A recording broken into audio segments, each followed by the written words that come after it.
We've been following this story since it broke. And Maria Miller has been on the scene all day. Investigators tell me this case is far from over.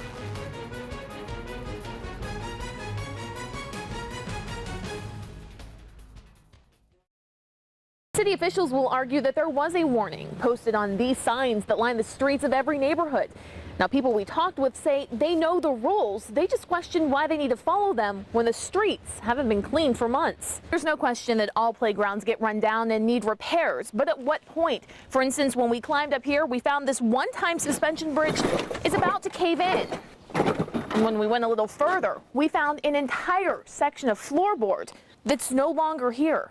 According to court documents, some of Leedy's family at the time told police she may have run away to Maine. But close friends like Rhonda Detweiler say they've always had suspicions. Certainly a sad scene here. We've been talking with neighbors who tell us there was one fatality, neighbors that actually helped out this morning. And within the past hour, the Daily American has reported that a 3-year-old boy died this morning. They got flooded again. Some say worse than this morning. Behind me, you can see what appears to be a river. This is actually a road. It's about a block away from Main Street. It's an alleyway.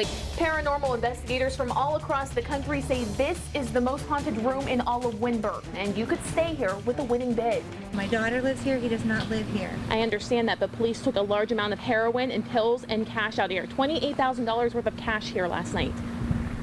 Do you have anything to say about that with a child living inside? Yeah, there are several children living here. And that's right. Governor Corbett did make the trip here to Du Bois from Harrisburg today. He says he saw the entire county by both helicopter and by land. He says he's been talking with residents, homeowners, business owners, and he sees a clear need for some help, hopefully some government assistance. But that's just not going to happen until a final damage assessment is conducted. PEMA has been in the area all day doing just that, but it is going to take some time. So in the meantime, there has been some welcome sunshine across the region today, but the skies, as you can see, are now getting dark again. Because you keep bugging me.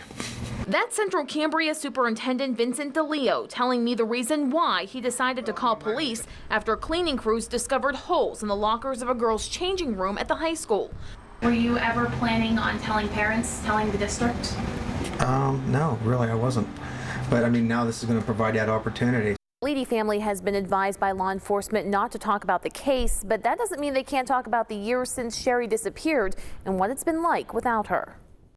October 1st, 1999, the day police say Sherry Leedy disappeared, allegedly dropped off at work by her father-in-law, never to be seen again. Tell me about the last 10 years.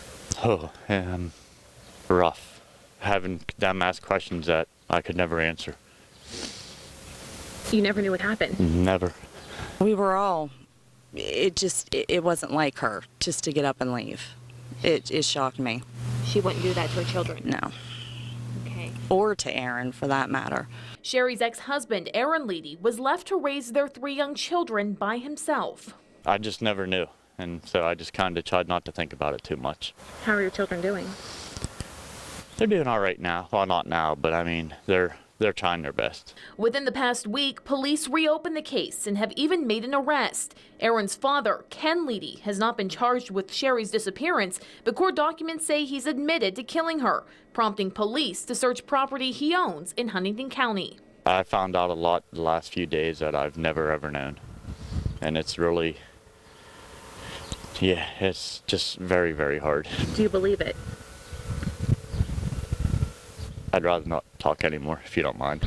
It's been 3 weeks now since police say a man killed his pregnant girlfriend. That baby narrowly survived at first, but unfortunately passed away early this morning. Jacqueline Kovac talked with the Somerset County District Attorney today. Jackie, how does this change the investigation? Good evening. Thanks for joining us this Friday night. Federal agents continue their investigation into several Asian restaurants in State College, but local health officials say most of those businesses are now open, and Immigration and Customs Enforcement officials are shedding a little more light on those raids. A Center County man pulled over for suspected DUI allegedly tries to hang himself with his seatbelt before attempting to take a trooper's gun.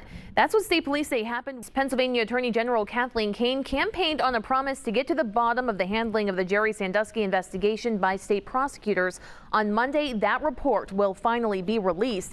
Gary Sinderson is live in the Center County newsroom. Gary, we know this report is going to talk a lot about Governor Tom Corbett. Are you expecting any bombshells? So happy to be back here again today, but no one could be more happy than Frank. Take a look. He's still out here riding around on his dirt bike since he got it back this afternoon. You know, yesterday we brought you a pretty upsetting story. Tonight, it's one that, kind of restores some faith in humanity and gives a kid who's been through so much the hope to continue his fight. Within minutes of our story Thursday night, our phones, email, and Facebook were flooded with messages of people wanting to help Frank Weaver get a new bike.